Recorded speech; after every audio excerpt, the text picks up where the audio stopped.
Ustadz mau naik haji ya? Katanya kalau naik haji itu mahal ya? Bawa makanan ya Pak Ustadz, biar di sana nggak usah beli.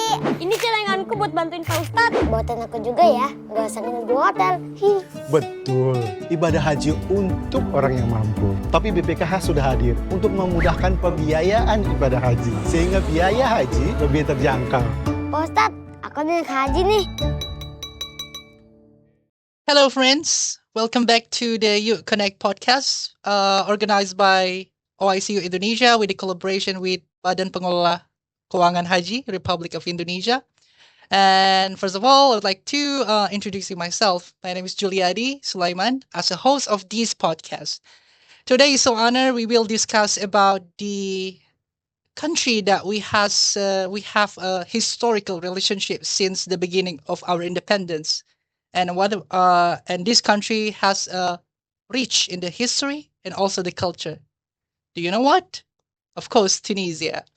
Tunisia has a relationship with Indonesia since the beginning of the independence. Even though Indonesia and Tunisia has separated by the long distance geographically, but we believe that the relationship is really close with us. And in today's guest, we also honor to welcome His Excellency Mohamed Trabelsi, Ambassador of the Republic of Tunisia to Indonesia. معالي سفير أهلا وسهلا. أهلا وسهلا بكم. صباح النور. صباح النور. إيش أخبارك؟ كله تمام، شكرا. تمام الحمد لله. أول شيء شكرا لك لحضورك في هذا البودكاست. نحن إندونيسيين والشعب الإندونيسي سعيد جدا لهذا البودكاست لأنها تفهم لعلاقتنا بين تونسيا وإندونيسيا. ممكن هذا البودكاست يعني we will conduct in English because our audience also understand in English because we believe that Arabic is so difficult with someone who doesn't understand in Arabic. والبحث إندونيسيا. We will conduct in English, of course, because this is an English podcast. And yeah. Is that your first time in Indonesia?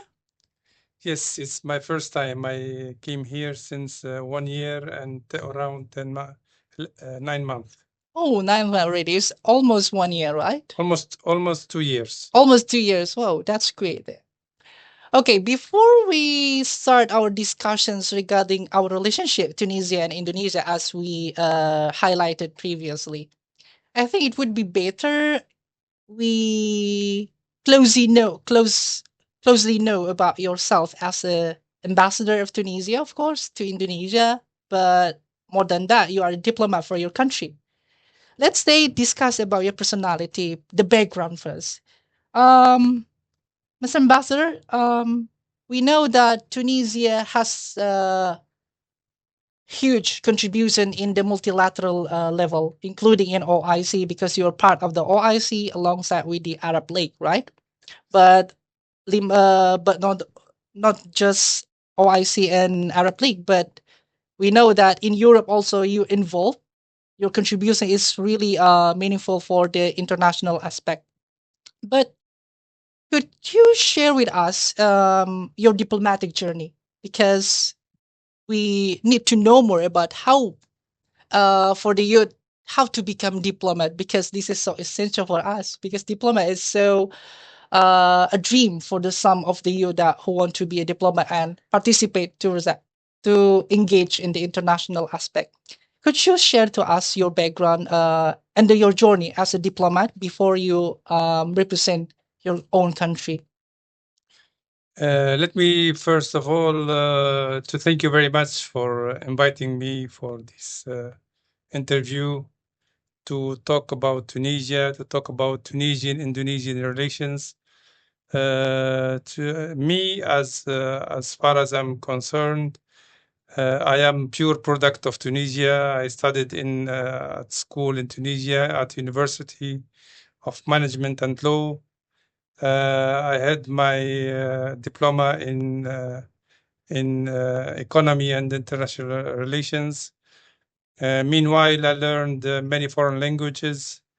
thanks to the existence of many foreign institutes in Tunisia, but also thanks to my Ministry of Foreign Affairs. It gave me the possibility to study, to learn German language and Spanish language and English language. So I think languages are very important in diplomacy in general. Of course. Also, international law and international business, they are very important. I started my career since around 29 year now. So I worked in 4 countries. 4 countries? Yes. Really? Yes. Wow, that's amazing. This is my 5th country. 5th country? Yeah. So I worked in Yugoslavia, in Germany, in Japan, and in France. And my last post for the moment is Jakarta as ambassador of Tunisia and Jakarta. So Indonesia is your first pathway you as ambassador, or in the 5 of the country that you mentioned? Yes, this is my first pathway as ambassador in Indonesia. Oh, that's great. And so this is your first time ever that experiencing as the ambassador of the country that accredited to the some country that you appointed by your president, right? Exactly. That's amazing. I was appointed also as head of mission of our consulate general in Strasbourg in France. Oh, in France. That's great. So as you mentioned that you also fluent in France, right? Because we know that historically Tunisia also involved in the France occupations, is it? Yes, Tunisia was occupied from 1881 till 20 March 1956. Oh. So it's around 80 years of colonizations under the French country. But then we got our independence in 20 March 56. 56. Yes. Okay. The next question is you mentioned that your personality as the pre-diplomat before you become a diplomat, right? As you mentioned before, that it's really interesting is that you highlighted you are the origin of the Tunisian, because you locally involved in the Tunisian school and also university, and it's totally pure that you are Tunisian who are served as a Tunisian's diplomat, because we believe that so many diplomat also they become a diplomat. Sometimes they also involved in the abroad, right? Not only in the local aspect. The next question is, what key experience that shaped your personality before you assuming your role as the diplomat alongside as ambassador of Indonesia? My life before ambassador or before it's basically after you become a diplomat, but before you as ambassador of Indonesia, of course, because as you mentioned that this is your first time as the ambassador, right? Yes. Before I assumed the function of ambassador of Tunisia to Indonesia, I assumed the big responsibility in Tunisia. I was the director of communication and information of the Ministry of Foreign Affairs. Okay. Acting as spokesperson of the Ministry of Foreign Affairs. I also assumed the role of spokesperson of the summit of TICAD, Japan, Africa. TICAD, Japan and Africa. Japan, Africa.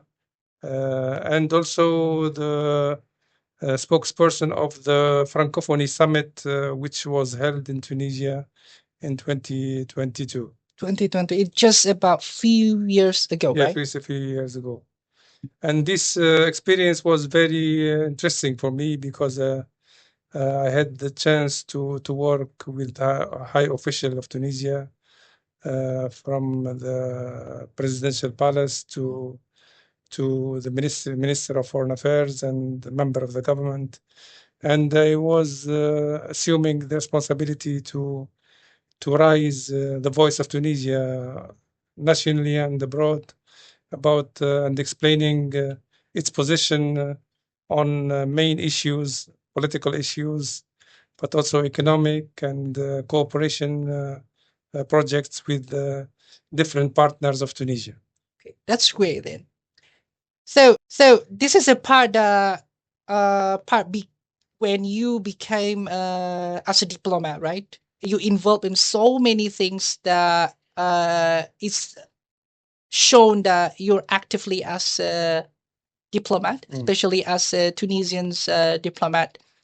And yeah, of course, this is your achievement actually because you are ambassador right now. And how would you describe the relationship that show our historic diplomatic relations? It's basically that how is can you describe as ambassador, of course, of Indonesia, Tunisia to Indonesia, of the Tunisia and Indonesia relationship, and where do you see the strongest potentials of growth? Because we believe that for those who become a diplomat and also appointed as ambassador, you have the priority in the some country that you'll be appointed, right? Yes, thank you. It's very interesting question.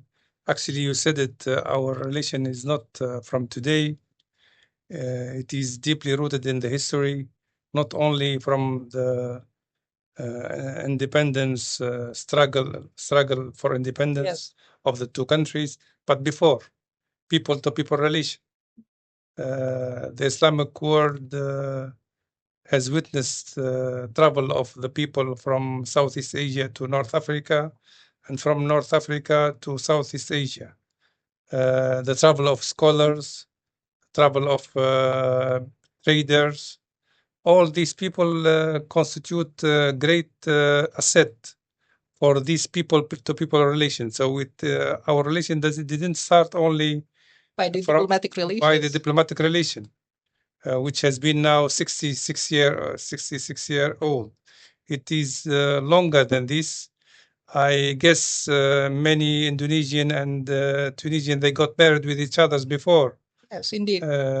Since hundreds of years, and many Indonesian came to Tunisia to study, because Tunisia used to be a hub for Islamic studies and also scientific studies for hundreds of years.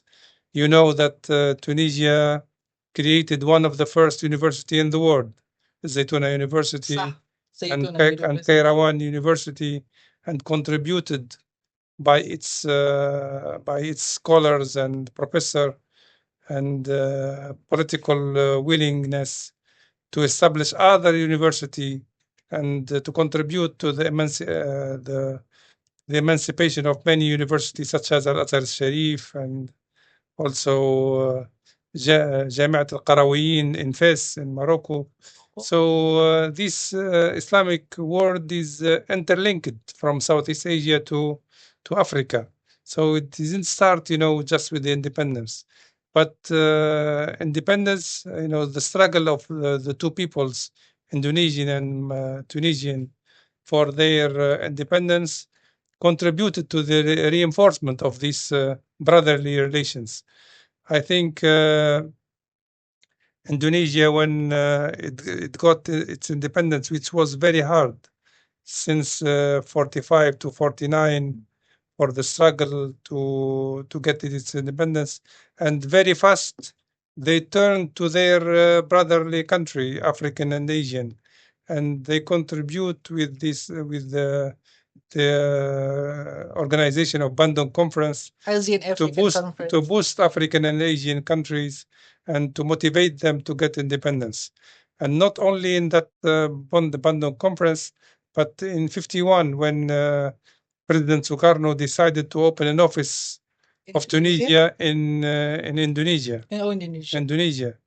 And I always mention this name because the office was opened in Tanah Abang Timur Hotel. Okay.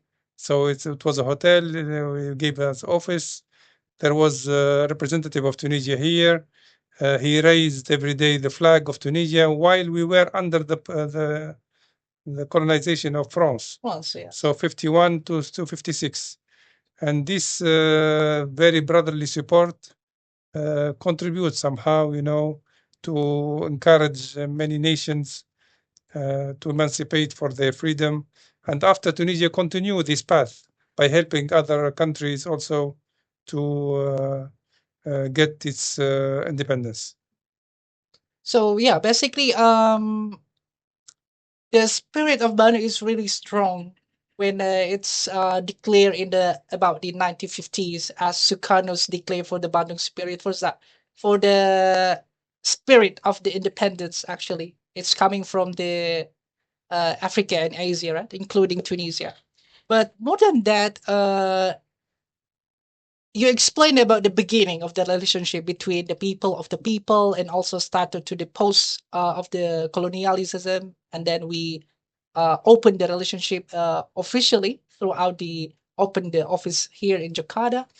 And more than that, actually, for the nowadays, actually, this is the complexity of the situations in the in the global aspect. um I also know that Indonesia and Tunisia has the same principle. You know that because we also part of the non-alignment movement Yes. during the what was that the Cold War, Yes. and then also after the Cold War concluded about the 90s, and then we start for the new issues, and then it's about the solidarity in Islamic movement. You know that because we still have an issue that we need to maintain the Bandung spirit throughout all the Islamic country, including Palestine. We have the same concern. We have the same what is that positions regarding the Palestinian issue. But I will ask that later. The next question is it's about the historic legacy. We know that you have a rich history. You have a rich legacy because throughout the classical Islam, and then you turn to the modernizations, and you also have the influence of the France or the Europe. It's really created a new Tunisia, right? It created for a unique identity for the Tunisia. The question is, how does this heritage influence that the Tunisia foreign policy also affected on this legacy? Yes, when we talk about diplomacy for one country, I think it has to be explained by its past, its history, but Yes. also its presence. Yes, sir. For the past, Tunisia has been known as a great nation from Carthage Carthage, yes. civilization The when Roman. it was the biggest maritime power in Mediterranean Sea. After it became the second most important town after Rome in the Roman period, and then it was important in the Islamic period Islamic period. because it was the center of the Islam Islam? in Africa. in North Africa. North Africa. The epicenter was in Kairouan, Kairouan. Is that the city of the Kairouan? city of Kairouan in Okay. Tunisia now. So Tunisia has been playing this pioneering role during all history, and this gave to it the willingness to be always independent in its decision. So when it was under the colonization of France, and it succeeded to emancipate from colonization and to have its independence, the first choice it made is to be neutral. Neutral. Yes, not to be involved in alliances, Yes. so that it keeps its sovereignty, it keeps its independence, and it keeps its freedom of making decision. And that's why Tunisia has developed its relation within the non-aligned movement, Non-aligned movement. and it was very active through leader Bourguiba, the first president of the new independent country, Tunisia, and with collaboration with other very important figures such as Ahmed Sukarno, Jamal Abdel Nasser, Nehru. All these leaders composed the most important leaders of the 50s, 60s of the last century. So Tunisia has been always very attached to its independence, its sovereignty, and freedom of making decision on political and regional level. Yes, because in Indonesia also has a similar of the value that you mentioned before about to respect the sovereignty, respect each other. This is basic of the essential of diplomacy, right? We need to respect. So that's why we need diplomacy, because with diplomacy, the collaboration will be start, and then the collaborations start. Also, the peace will be achieved, right? Yes, yes. After we talking about the legacy, we also talking about the current situations in the global aspect. We know that the the global situation is uncertainly because we have so many issues that we face together. This is not just about the Cold War anymore. Yes. This is about the complexity of the issues that we face together. And the question is, what should we do, including and there was that the concern issue that we face right now as the part of the contribution for the Bandung spirit is about the Palestinian issues.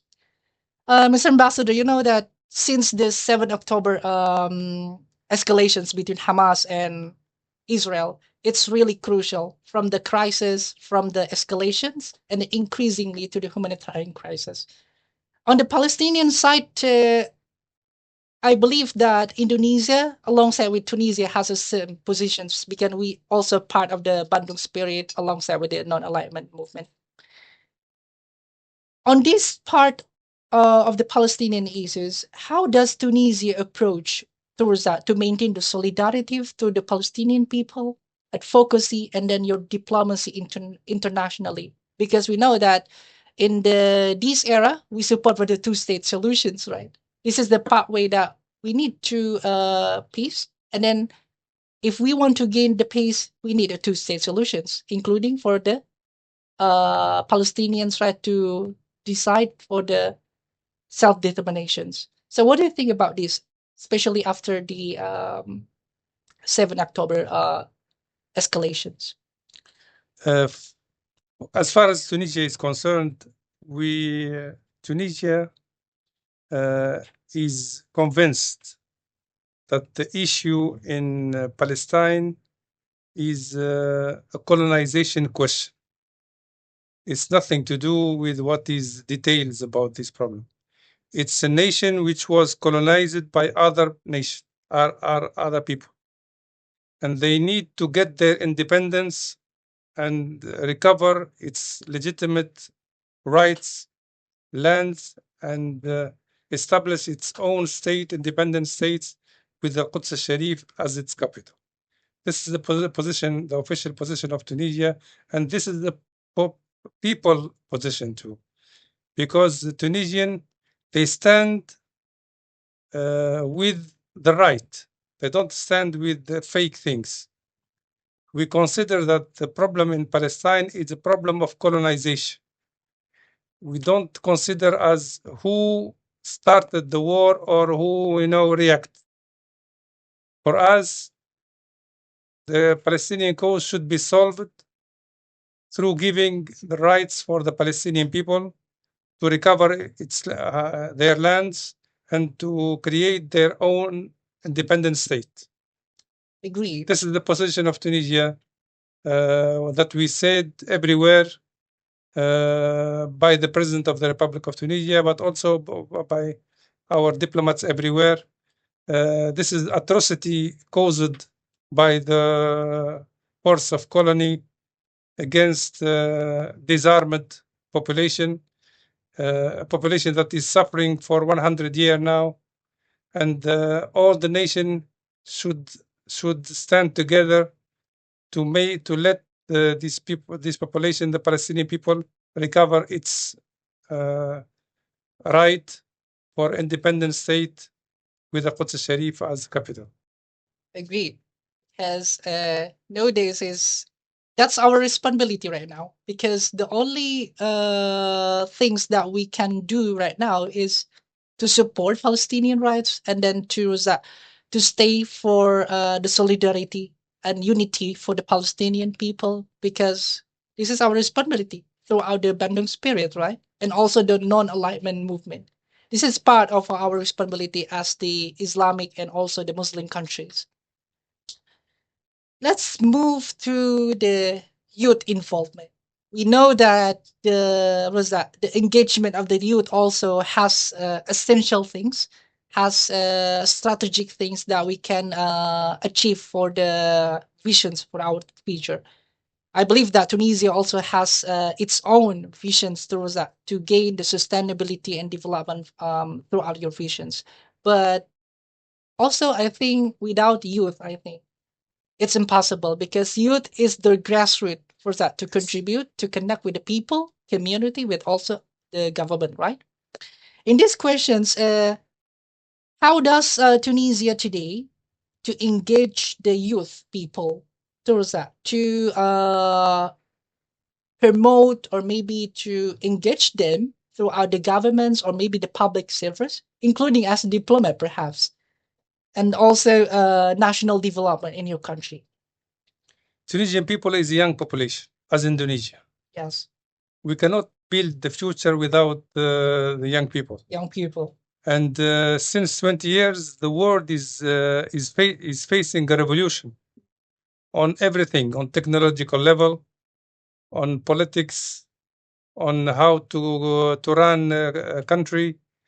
If you cannot involve young people now, you cannot succeed and tackle your challenges, because you see now the economy is shifting in the world to the technological and IT and all artificial intelligence. AI. And who will make this? These young people. So the new world has to be based on the young people and the new generation. So we are living a new revolution on the economy, on technology, on the way of thinking, on the way how to govern population. You cannot tackle these challenges without young people. And Tunisia is given importance for this, because the revolution of 2011 was made by the young people. And we still working on so that we involve people, young people, in all sectors, not only administrative, but business community. I think the young people of today, they don't need permission from old people to emancipate. Indeed. They don't need permission, because the world is between their hands. Technology, IT, space, everything, they can manage it without any permission from anybody. But the willingness of old people, old generation, is important also to motivate them, to show them the path.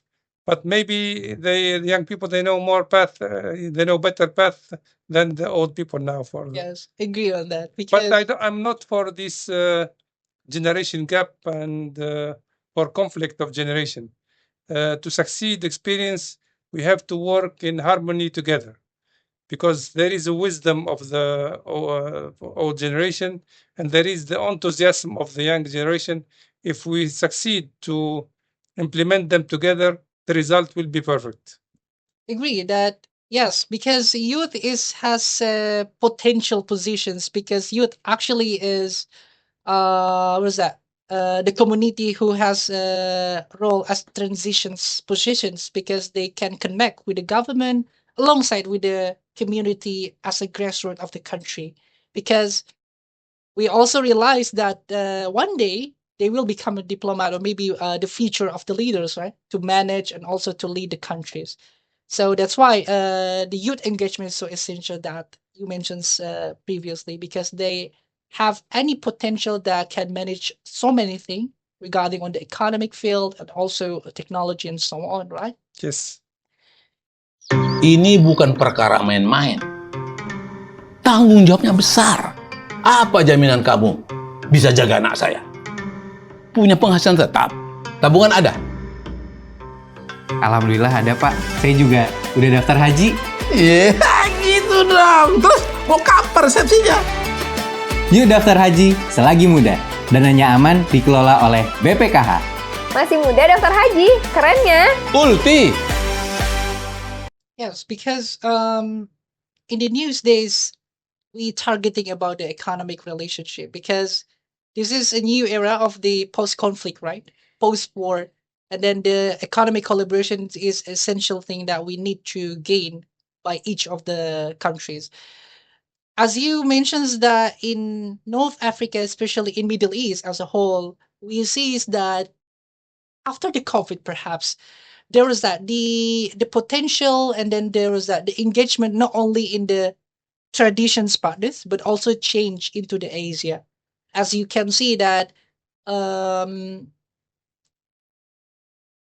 Arab Gulf, GCC, you know that? GCC also involved with the Southeast Asia for the first time and then also engaged with the other Asia's country because we believe that so many strategic country alongside with the partnership such as India, Indonesia as well, because Indonesia is located in the Southeast Asia. We have ASEAN, right? The fifth of the largest economy after European Union, United States, and so on. And from the Asia's side also, of course, Indonesia also sees that the potential and also the new approachment of the relationship between Africa regions, including in North Africa. And we believe that one day perhaps there is a the collaboration is not just about the formal diplomacy, but also the inclusivity will be achieved one day. Mr. Ambassador, the next questions is about the finance. It's regarding on the how you manage Islamic finance because we realize that we are the Muslim country. Indonesia also the largest Muslim populations. And how does Tunisia view the cooperations with the Islamic finance and also the ethical financial institution in supporting sustainable development in this regard? Tunisia, when it got its independence, the financial sector was based on Western model.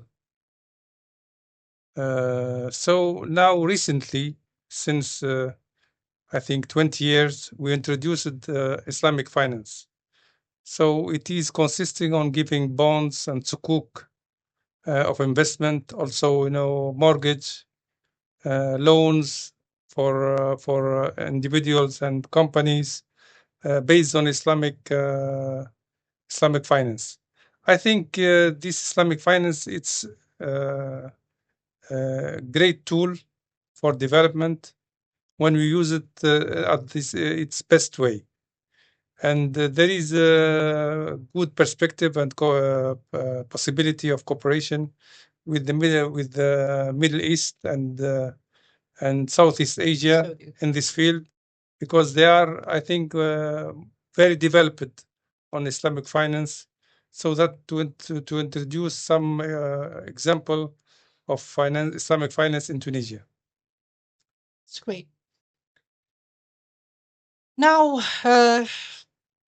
after we discuss about the finance, we move to the climate because we know that the issues that we concern today it's about climate change. We're facing together, and we realize that the climate change exists right now, and we also have a target that under United Nations SDGs. You know that all the country has committed for the SDGs, and which is about 4 years remaining, right? We need to achieve the target regarding the climate change and also maybe the water, because we have know that Africa has concern issues about the water, the crisis of the water. How is Tunisia addressing the climate diplomacy on this regard and also the environmental challenge? Because we believe that you have well understanding because you located in the country who has facing the real of the climate crisis. Yes, Mediterranean is facing a lot of challenges on environmental field. Drought, hurricanes, increase of seawater, and lack of water for irrigation. And this can constitute a real threat for the population of Mediterranean Sea. We don't forget that Mediterranean Sea is receiving the biggest number of tourists in the world. Northern part of Mediterranean Sea and southern part. So it's a lot of consumption of water. But Tunisia is not a big polluter. It didn't create the biggest amount of pollution.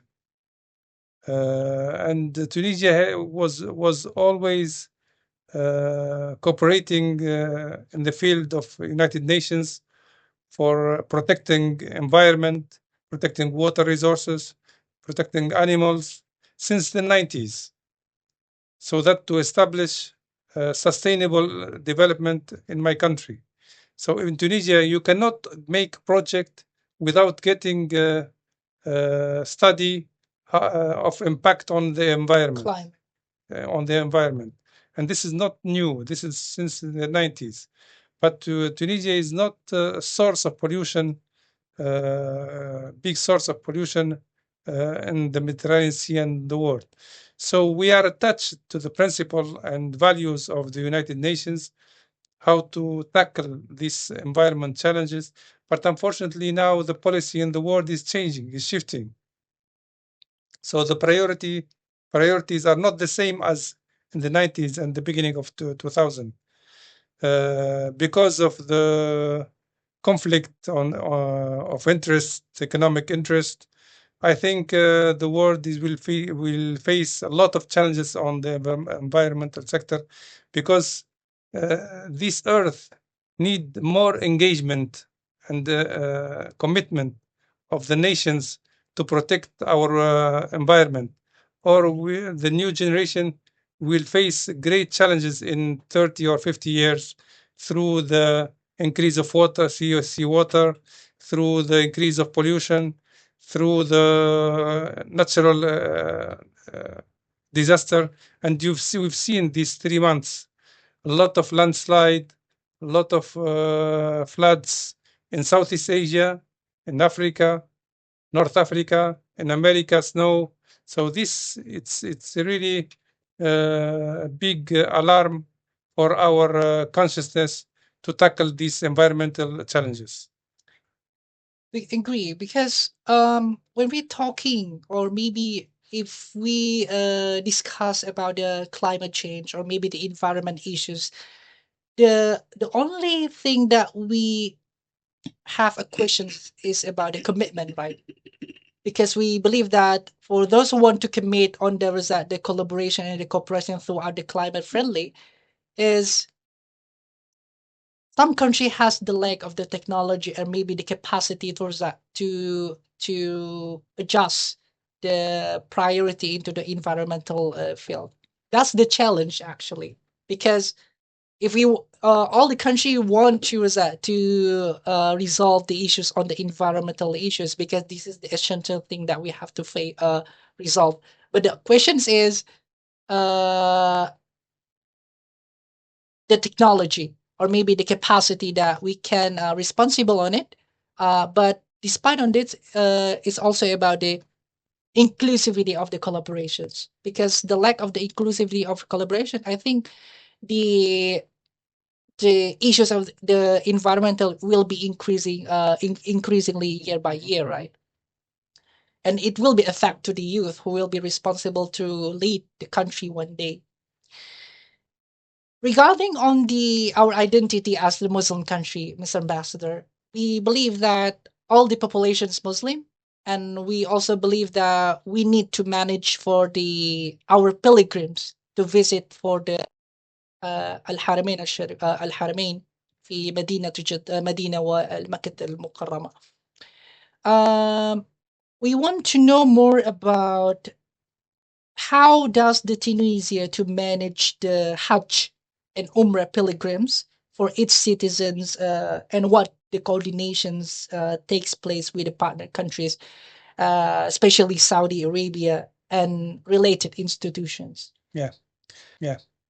Yes, we have a tight coordination with Saudi Arabia about Hajj and Umrah, and we are respectful for we're respecting the norms of Hajj and Umrah tightly with the Saudi authorities because we think Hajj and Umrah should be done in its rule, respecting the host country, respecting the norms, how to do this Islamic ibadah.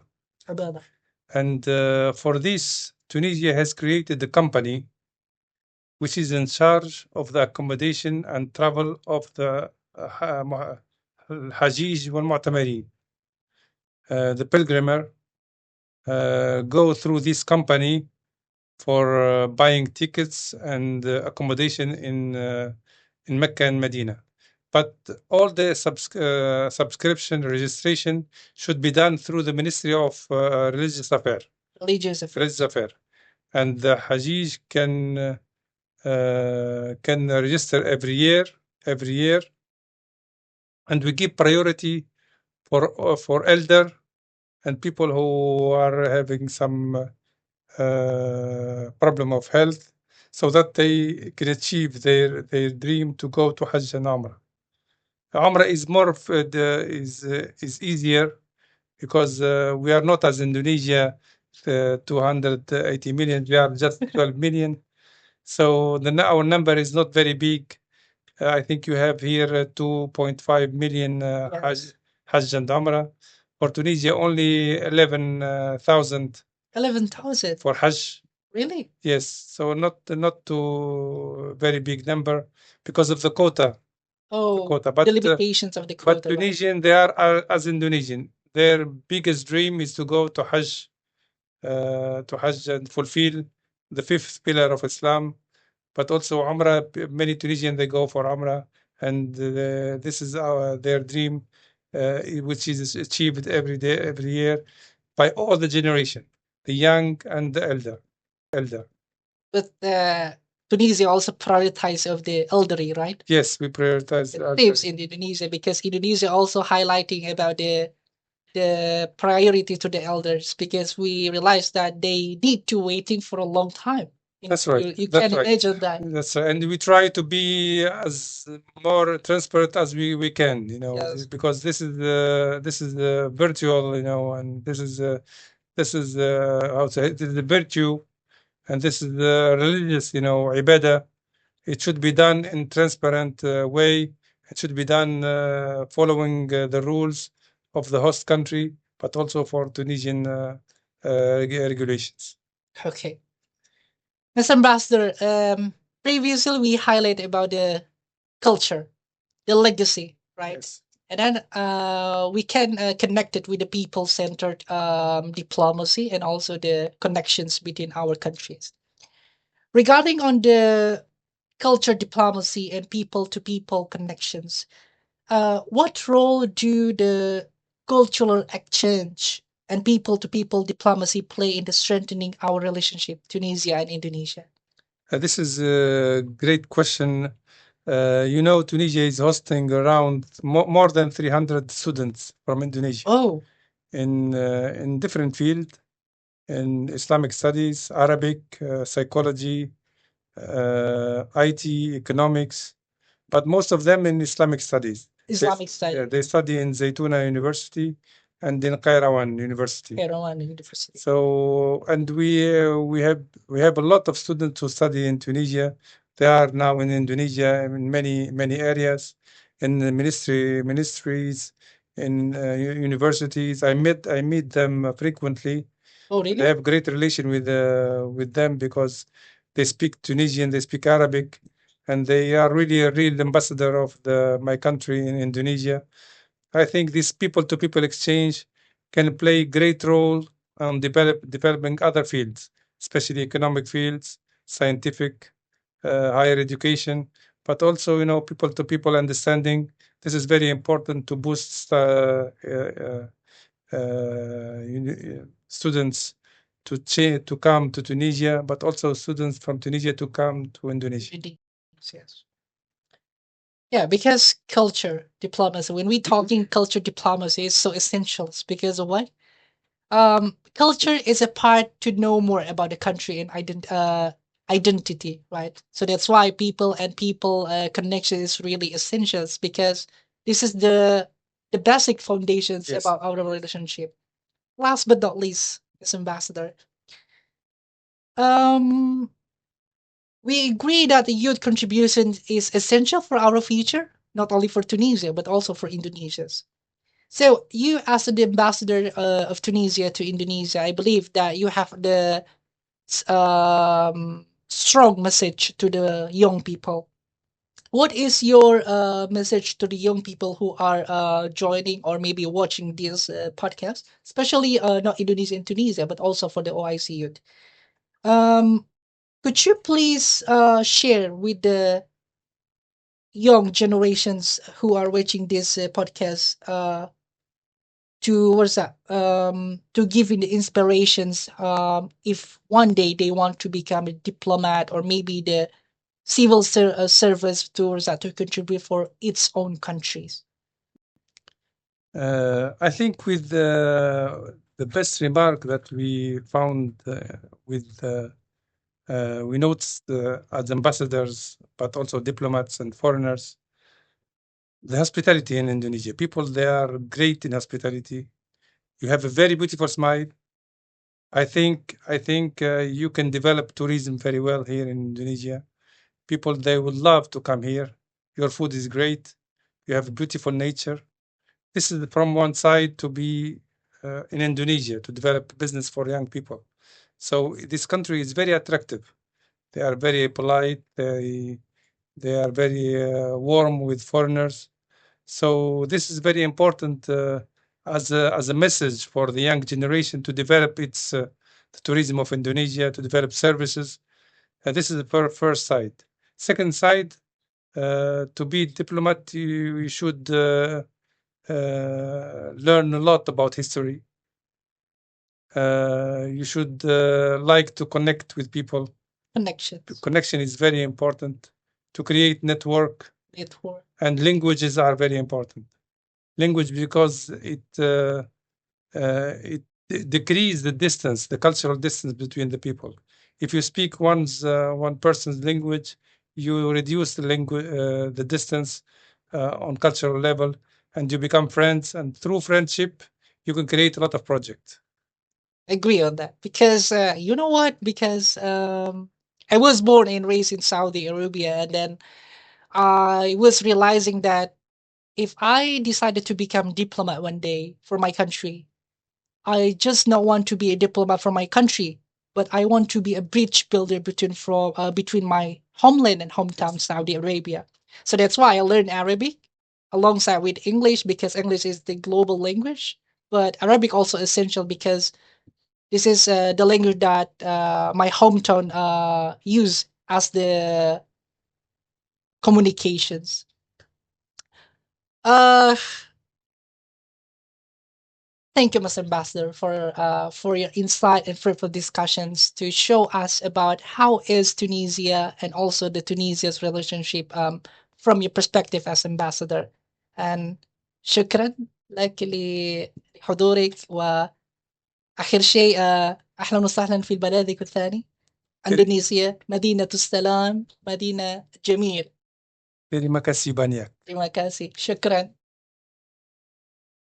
Friends, as we know that the discussions already show us that how the fruitful and harmonious relationship between Indonesia and Tunisia, we realize that we located in the long distance geographically because Tunisia located in the North Africa and Indonesia located in Southeast Asia. But the essential of the diplomacy is not about the distance, but it is about the connections, about the history, and about the people engagements. So I think the discussions that we conducted with the ambassador of Tunisia to Indonesia is show our belief that one day or maybe later on the collaboration and also the relationship between Indonesia and Tunisia will be increasingly one day. So that's all the podcast that podcast between Indonesia and Tunisia's topic. And don't forget to subscribe, like, and comment on this YouTube channel. And this is part of the collaboration between OICU Indonesia and Badan Pengelola Keuangan Haji. See you to the next podcast and bye-bye. Assalamualaikum. Waalaikumsalam warahmatullahi wabarakatuh. Syukran.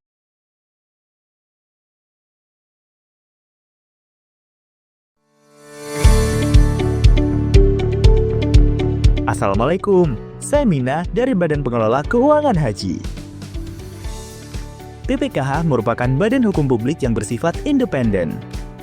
BPKH dibentuk guna mendukung penyelenggaraan haji yang lebih berkualitas, pengelolaan keuangan haji yang lebih optimal, dan memberikan kemaslahatan untuk umat. Untuk mendapatkan porsi haji reguler, calon jemaah wajib membayarkan setoran awal sebesar 25 juta rupiah. Setoran awal dapat dilakukan di bank-bank syariah maupun di unit-unit usaha syariah. Selanjutnya, calon jemaah haji menandatangani akad wakalah sebagai penyerahan kuasa pengelolaan setoran awal. Biaya perjalanan ibadah haji disesuaikan dengan tahun keberangkatan. Dari setoran awal yang terkumpul, dana haji akan diinvestasikan dalam berbagai bentuk investasi untuk mendapat nilai manfaat. Menurut Peraturan Pemerintah Nomor 5 Tahun 2018, BPKH wajib melakukan penempatan atau investasi keuangan haji sesuai dengan prinsip syariah dengan mempertimbangkan aspek keamanan, kehati-hatian, nilai manfaat, dan likuiditas. Biaya haji reguler tahun ini sekitar 89,4 juta. Jemaah hanya membayar sebesar 55,4 juta. Selisih 33,9 jutanya dibayarkan melalui nilai manfaat yang dikelola oleh BPKH. Nilai manfaat juga akan didistribusikan kepada jemaah tunggu dan dapat dicek melalui aplikasi BPKH Apps. Dana tersebut dikelola sesuai prinsip syariah, kehati-hatian, manfaat, nirlaba, transparan, dan akuntabel. BPKH hadir untuk melayani jemaah haji Indonesia. BPKH, amanah melayani umat.